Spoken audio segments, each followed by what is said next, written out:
पूजा। हमारा चैनल है quick mathematic learning by पूजा। आज मैं आपके लिए क्लास 10th की एनसीईआरटी मैथमेटिक्स की बुक में से चैप्टर नंबर 3 की 3.2 एक्सरसाइज का सेकंड पार्ट लेके आई हूँ। तो चलिए स्टूडेंट करते हैं स्टार्ट। तो चलिए स्टूडेंट देख लेते हैं थर्ड क्वेश्चन। थर्ड क्वेश्चन में दिया हुआ on comparing the ratio a1 by a2, b1 by b2 and c1 by c2 find out whether the following pairs of linear equation are consistent or inconsistent। ये बिल्कुल same second question की तरह ही है। पहले हम इनकी सारी इक्वेशन सोल्व कर लेते हैं। तो हमारी जो रेशियो पेयर होते हैं वो होते हैं a1 by a2, b1 by b2, c1 by c2। तो हम यहाँ पे अगर हम इसको सोल्व करते हैं तो आ जाता है हमारा 3/2 इक्वल टू 2/-3 इक्वल टू 5/7। अगर इसको सोल्व करके देखें तो ये तीनों ही अनइक्वल हैं, तो ये आ जाएगा, यानी कि ये बनती है हमारी इंटरसेक्टिंग लाइंस। तो सेकंड पॉइंट देख लेते हैं। 2/4 इज इक्वल टू -3/-6 और 8/9। यहाँ से कट करते हैं 2 1 जा 2, 2 2 जा 4। यहाँ से अगर हम इसको कट कर देते हैं तो 3 1 जा 3, 3 2 जा 4, 3 2 जा 6 और 8/9। मतलब first two 1/2, 1/2, first two equal आ जाते हैं, थर्ड अनइक्वल आता है। तो ये हमारी होगी parallel line. Parallel line. Third देख लेते हैं। थर्ड में दिया हुआ है 3/2 डिवाइड बाय 9 और यहाँ पे दिया 5/3 डिवाइड बाय -10 और यहाँ पे दिया 7/14। अगर हम इसको सोल्व करते हैं तो ये हमारा आ जाते हैं, यहाँ पे डिवाइड 1 लगा देते हैं। तो ये हमारा, अगर हम इसको सोल्व करें तो ये हमारा ऐसे सोल्व होगा 3/2 इंटू 1/9, 5/3 इंटू 1/-10 और 7/14। इसको सोल्व कर लेते हैं तो आ जाता है 3 1 3 3 जाते आ जाता है 1/6। अगर हम इसको सोल्व करते हैं तो आ जाता है 5 2 जा, तो ये भी आ जाता है 1/-6 इज इक्वल टू ये आ जाता है 1/2।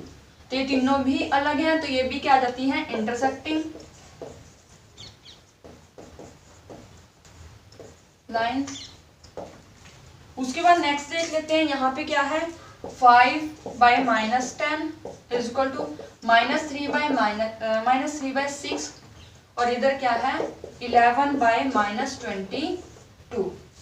इसको सोल्व करते हैं। 5 1 जा 5, 5 2 जा 10, 3 1 जा 3, 3 2 जा 6, 11 1 जा 11, 11 2 जा 22। यहाँ पे भी -1/2 आया है, -1/2 इक्वल टू यहाँ पे भी -1/2 आया और यहाँ पे भी -1/2 आया। तो यहाँ पे क्या है, तीनों ही इक्वल है। और तीनों ही इक्वल कब होते हैं, जब हमारे पास क्या होती हैं, कोइंसिडेंट लाइन, मतलब एक के ऊपर ही दूसरी लाइन होती है। उसके बाद देख लेते हैं ये वाला point 4/3 divide by 2 equal to 2/3 equal to 8/12। अगर हमें इसको सोल्व करो तो 1 लगाएंगे तो ये ऊपर जाके क्या हो जाएगा, रेसिप्रोकल, जैसे कि यहाँ पे हमने किया था। तो इसको लिख सकते हैं 4/3, यहाँ पे लिख लेते हैं 4/3 1/2। इसको रेसिप्रोकल कर देंगे ऊपर ले जाके, वही हमने यहाँ पे किया है। तो ये 2 2 जा 4, तो आ जाता है हमारा 2/3 और ये हमारा ऑलरेडी 2/3 है और यहाँ पे 4 2 जा 4 3 जा, तो ये भी क्या आ जाता है 2/3। तो ये भी हमारी क्या आ जाती हैं, कोइंसिडेंट लाइंस। तो इस क्वेश्चन में उसने कंसिस्टेंस और इनकंसिस्टेंस पूछा था। तो सिर्फ एक चीज याद रखनी है कि जो पैरेलल लाइन होती है कि पहले दो इक्वल है, थर्ड इक्वल नहीं है, वो इनकंसिस्टेंस होंगे, यानी कि ये हमारी इनकंसिस्टेंस होगी।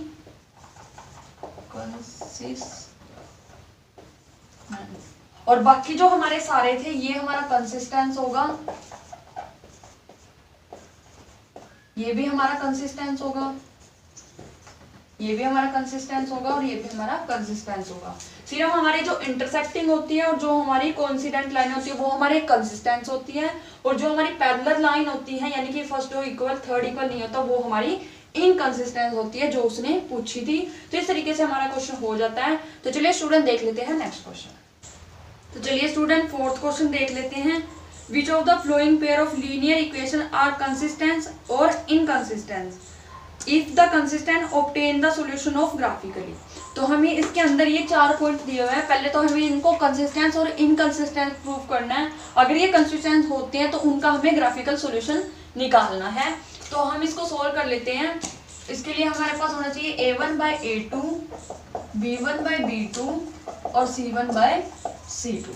तो यहाँ से हम लगाते हैं 1/2 इज इक्वल टू, यहाँ पे भी 1/2 इज इक्वल टू 5/10। अगर हम इसको कट करते हैं तो ये भी आ जाता है 1/2। तो तीनों ही इक्वल हैं, तो इसका मतलब ये आ जाता है हमारी कोइंसिडेंट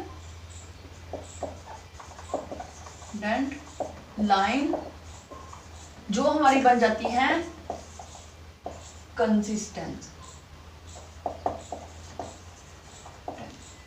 तो सेकंड पॉइंट देख लेते हैं। 1/3 is equal to -1/-3 is equal to 8/16। यहाँ पे इसको देखिए 1/3, ये माइनस से माइनस कैंसिल हो जाएगा, ये भी 1/3 और ये 8 1 जा 8, 8 2 जा 16। तो ये इक्वल नहीं आया, मतलब फर्स्ट 2 इक्वल है, लास्ट वाली इक्वल नहीं आई। तो ये आ जाती है हमारी पैरेलल लाइन। और पैरेलल लाइन हमेशा क्या होती है? इनकंसिस्टेंट। थर्ड देख लेते हैं। यहाँ पे है 2/4, यहाँ पे है 1/-2 और यहाँ पे है -6/-4। अगर हम इसको सोल्व करते हैं तो 2 1 जा 2, 2 2 जा 4 और ये ऐसे ही आ जाएगा। इसको ये माइनस से माइनस कैंसिल, 2 2 जा 4, 2 3 जा 6। तो ये आता है 1/2, -1/2 और 3/2। तीनों ही अनइक्वल हैं। तो ये आती है हमारी इंटरसेक्टिंग लाइन,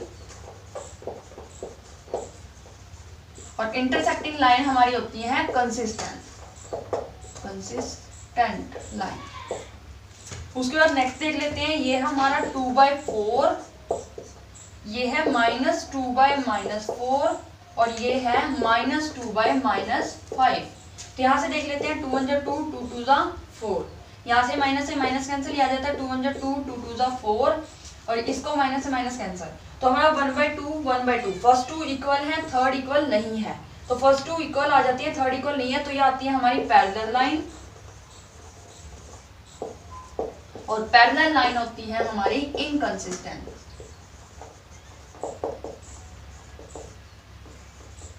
तो इस तरीके से हमारे ये सारे पॉइंट्स पता चल जाते हैं कि कौन सा कंसिस्टेंट है, कौन सा इनकंसिस्टेंट है। तो हमें क्या करना है, फर्स्ट और थर्ड जो कंसिस्टेंट है उसको आगे ग्राफिकली शो करना है। तो अब हम इसको एक बार इरेज करते हैं, उसके बाद इसको करते हैं। तो चलिए स्टूडेंट, ये दोनों पॉइंट हमारे फर्स्ट और थर्ड पॉइंट हमारे कंसिस्टेंट थे, तो इनको हम ग्राफिकल सॉल्यूशन से सोल्व कर लेते हैं। तो हम फर्स्ट करते हैं। फर्स्ट पॉइंट में हमें दिया हुआ है, हमें इक्वेशन दी हुई है फर्स्ट, क्या है x + y = 5। इसमें हम करेंगे पुट x = 0। तो यहाँ पे अगर हम x की वैल्यू 0 पुट करते हैं तो हमारा y आ जाता है 5। उसके बाद अगर हम पुट y = 0 करते हैं तो हमारा x आ जाता है 5। तो यानी कि हमारे पास आ जाता है यहाँ पे x 0 लिया तो y 5, अगर y 0 लिया तो x 5। उसके बाद हम इसकी सेकंड इक्वेशन उठाते हैं।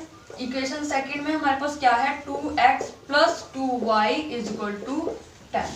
अगर हम देखें तो यहाँ पे इसकी वैल्यू पुट करते हैं, पुट x = 0, यहाँ पे 2 0 + 2y = 10। ये 0 हो जाएगा, ये 2 उधर जाके क्या हो जाएगा, डिवाइड किया जाता है 5। अगर पुट y = 0 लेते हैं, यहाँ पे 0 पुट करते हैं तो 2x + 2y की जगह 0 पुट कर दिया = 10। तो ये 2 उधर जाके हो जाएगा डिवाइड किया जाएगा 5। यानी कि जब हमने x को 0 लिया तो हमारा y 5 आ गया, और जब हमने y को 0 लिया तो हमारा x 5 आ गया। तो दोनों सेम ही पॉइंट आए, तो यहाँ से कंसिस्टेंट लाइन यानी कि हमें पता चल गया कि कंसिस्टेंट लाइन थी। वैसे भी अगर हम इसमें से 2 कॉमन लेते हैं तो 2 कॉमन गया तो x + y = 5 ही बचता है, जो कि ये सेम इक्वेशन है। तो ये हमारी कोइंसिडेंट लाइन आ जाती है, संपाती रेखाएं आ जाती हैं। इसको एक बार यहाँ पे ग्राफ पे शो कर देते हैं। यहाँ पे ले लेते हैं 5 10, ये x एक्सिस है, ये y एक्सिस है। ये 5 10 -5 -10 -5 -10। तो इस पे शो करते हैं, तो यहाँ पे x0 y5 है तो यहाँ पे आएगा तो 0,5। यहाँ पे x5 y0 तो यहाँ पे आ जाएगा x5 y0। तो इससे हम लाइन ड्रॉ करेंगे तो हमारी बन जाती है फर्स्ट इक्वेशन की लाइन। अब हमें पता है कि ये भी हमारे पॉइंट सेम है, x0 और y5 ये सेम पॉइंट है, तो इसलिए इसकी लाइन भी क्या आएगी, इसके ऊपर से ही आएगी। तो ये दोनों क्या आ जाती है हमारी कोइंसिडेंट लाइन, यानी कि हमारी संपाती रेखाएं। तो इस तरीके से आपका फर्स्ट जो क्वेश्चन था उसका हमने ग्राफिकल सॉल्यूशन कर दिया। तो इस तरीके से आपका ग्राफिकल सॉल्यूशन हो जाता है। तो स्टूडेंट अब थर्ड पॉइंट देख लेते हैं। तो चलिए स्टूडेंट थर्ड पॉइंट देख लेते हैं। थर्ड पॉइंट में हमें दिया हुआ है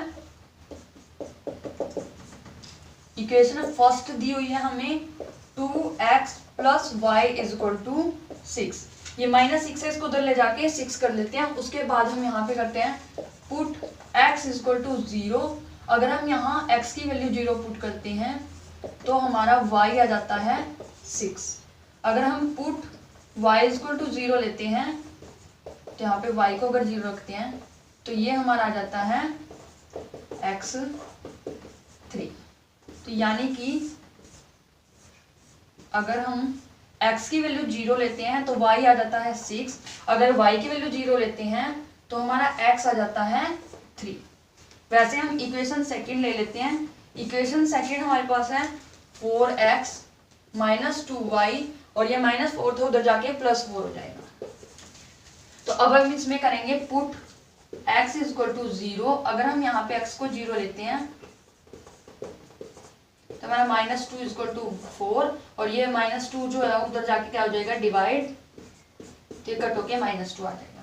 अगर हम यहाँ पे करें पुट y = 0, y को 0 ले तो 4x + 2y, y को 0 ले लेंगे, सॉरी ये माइनस था, = 4। तो यहाँ पे आएगा 4x = 4। अगर इसको सोल्व करेंगे तो ये x = ये 4 इधर जाके डिवाइड हो जाएगा तो 4/4 ये कट जाएगा 1। तो हमारे पास आता है, अगर हमने x को 0 लिया तो हमारा y आया है -2 और जब हमने y को 0 लिया तो हमारा x आया है 1। ये दोनों पॉइंट हमारे आ जाते हैं। अब हम इसको ग्राफ पे सोल्व कर लेंगे। तो यहाँ पे हम ले लेते हैं 2, ये हमारी x एक्सिस है, 4 6 -2 -4 -6, ये हमारी y एक्सिस है। तो यहाँ पे 2 4 6 -2 -4 -6। तो यहाँ पे देख लेते हैं x 0 है, y 6 है। y 6 हमारा यहाँ पे है तो यहाँ पे लिखेंगे 0,6 और यहाँ पे x 3 है, y 0 है, x 3 है यहाँ पे आएगा और y 0। तो इन दोनों पॉइंट को ज्वाइन करके एक लाइन आएगी जो कि हमारी इस लाइन से बनी है। तो इसको हम लिख सकते हैं 2x + y = 6। सेकेंड हम ले लेते हैं ये वाला पॉइंट। तो x 0 है, y -2 है तो यहाँ पे आएगा x 0 y -2। उसमें x 1 है, y 0 है, x 1 है, y 0 है तो यहाँ पे आएगा और इसको भी हम कर देते हैं जॉइंट। तो ये वाली इक्वेशन जो है वो हमारी इससे आई है, ये वाली लाइन हमारी इसी इक्वेशन से आई है, तो इसको लिख देते हैं 4x - 2y = 4। तो इस तरीके से हमारे दोनों पॉइंट्स की जो लाइन थी वो बन जाती हैं और हमारी ये आ जाती है इंटरसेक्टिंग लाइन जो कि हमने निकाला था। तो ये इंटरसेक्टिंग लाइन आ जाती है। तो हमारी दोनों जो थी वो कंसिस्टेंट थी, ये भी कंसिस्टेंट थी और ये हमारी इनकंसिस्टेंट थी, ये भी हमारी इनकंसिस्टेंट थी। कंसिस्टेंस मतलब होता है शांत और इनकंसिस्टेंट होता है मतलब अशांत। ये शांत है और ये अशांत है। तो इस तरीके से आपका फोर्थ क्वेश्चन कंप्लीट हो जाता है। तो इस वीडियो में इतना ही, बाकी के क्वेश्चन हम नेक्स्ट पार्ट में करेंगे। तो हमारी सभी वीडियोस को ध्यान से देखिए, उन्हें लाइक कीजिए, शेयर कीजिए और हमें कमेंट करके बताइए कि आपको हमारी वीडियोस कैसी लगी। साथ ही हमारे चैनल को सब्सक्राइब कीजिए और बेल आइकन को प्रेस जरूर कीजिए ताकि आने वाली वीडियोस की नोटिफिकेशन आप तक सबसे पहले पहुंचती रहे। Thank you guys.